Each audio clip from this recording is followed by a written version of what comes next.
chat with. Never at a loss for words. Very talented, to say the least.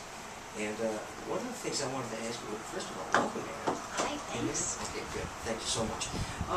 One of the first things I like to ask people that are successful is, why did you choose that career path?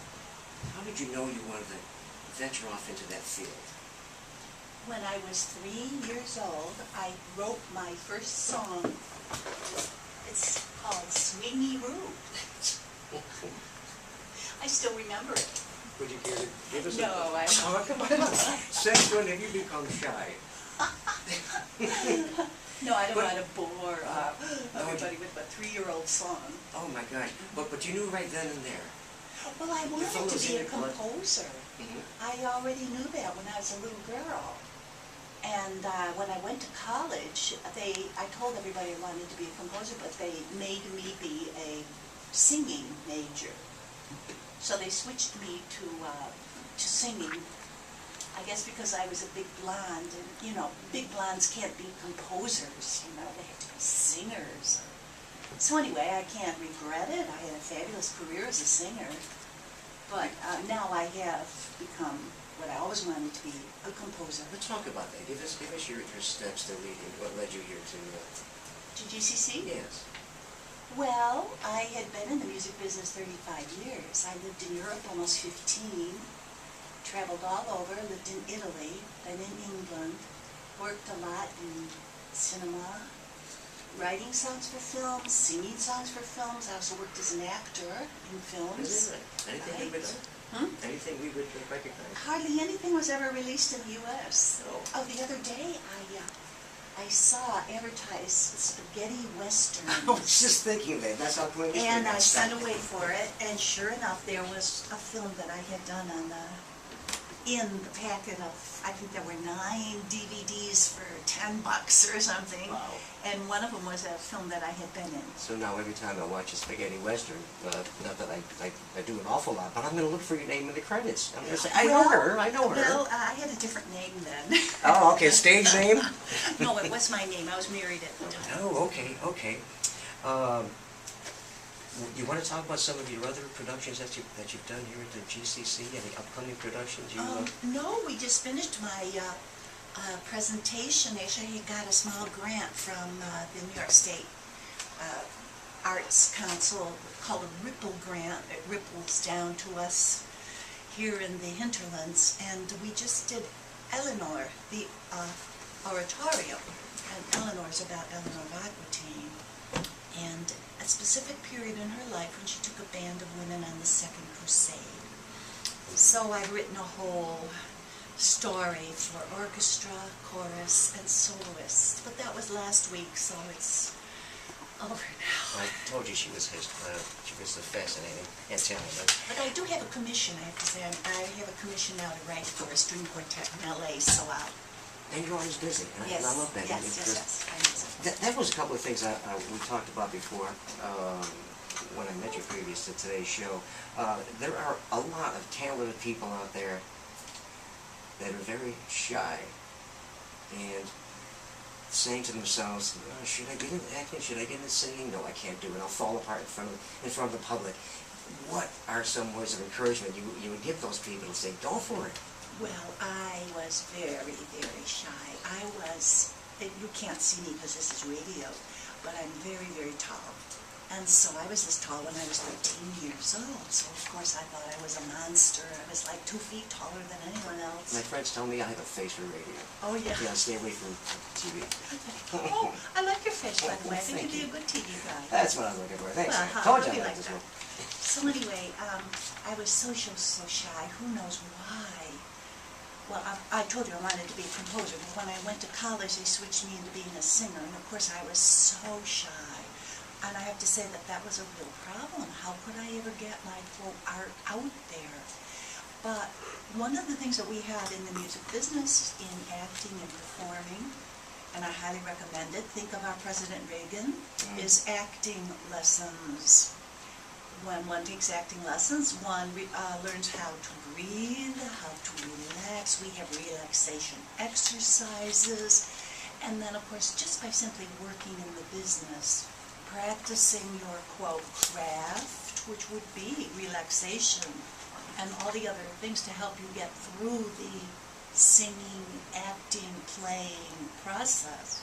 So I highly recommend acting lessons for everyone. I remember when I was younger, I said, I want to be a disc jockey. I want to be another Dick Clark. He was my hero. Oh, you know? yeah. And I'd go around to various radio stations, and they would tell me the same thing.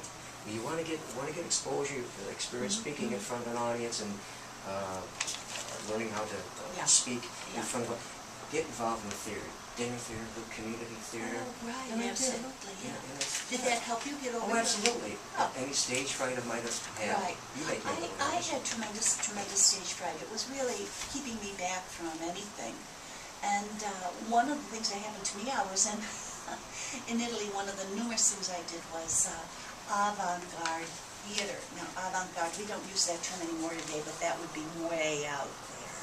Avant-garde was a term of the day, which means you did really crazy things. Exactly. And I worked for a theater company called La Mascara. We traveled all over Europe, and we did the most outrageous stuff. And working in a theater company where it's all, quote, absurd, which is the theater of the absurd, you just kind of lose your worries because it's not about you. It's about the show. It's about the play. It's about the philosophical and political. Of course, everything in Europe is political. And the political and philosophical and visual aspects of an avant-garde production. So I agree, whatever field you want to go into, I think you should take some kind of acting classes. I agree. Look at President Reagan. He ended up being president, and they called him the great communicator. Yes. He was an actor, guys. But just public speaking, I think that and community theater kind of go hand in hand. Mm-hmm. Well, you want to get rid of the butterflies, or I don't know if you totally get rid of the butterflies. Do you I still don't think, have? oh yeah, you still have butterflies, but the thing is, I'm actually in my class, in case anybody here wants to take one of my classes, hint, hint. Are you reading my notes? That was my next question. You're good. The music appreciation class, we do a performance. Everybody has to perform. Can you imagine the butterflies? And some people, maybe one person a semester will elect to get an F in performance because they don't want to perform. But usually everybody will come around and do something, and I counsel people. But we have our acting lesson before we do our breathing exercises, and we kind of, in a mini way, practice what an actor, singer, musician would have to go through in order to be part of the real world. And so you need to, besides acting lessons, you need to know some of these skills.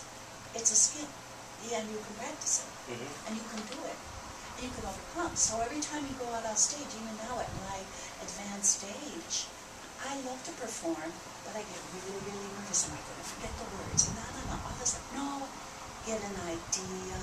This is the second thing, skill. Number 2, idea. What is your idea?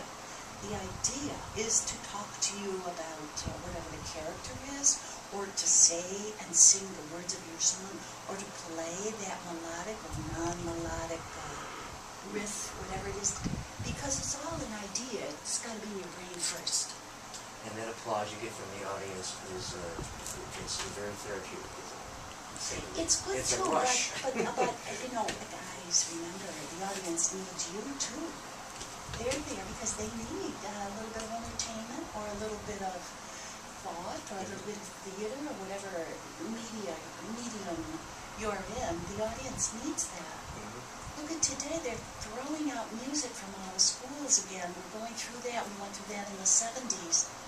How are children going to be able to express feelings and intellectual ideas without a medium to do that? It is universal. It's been around since man first.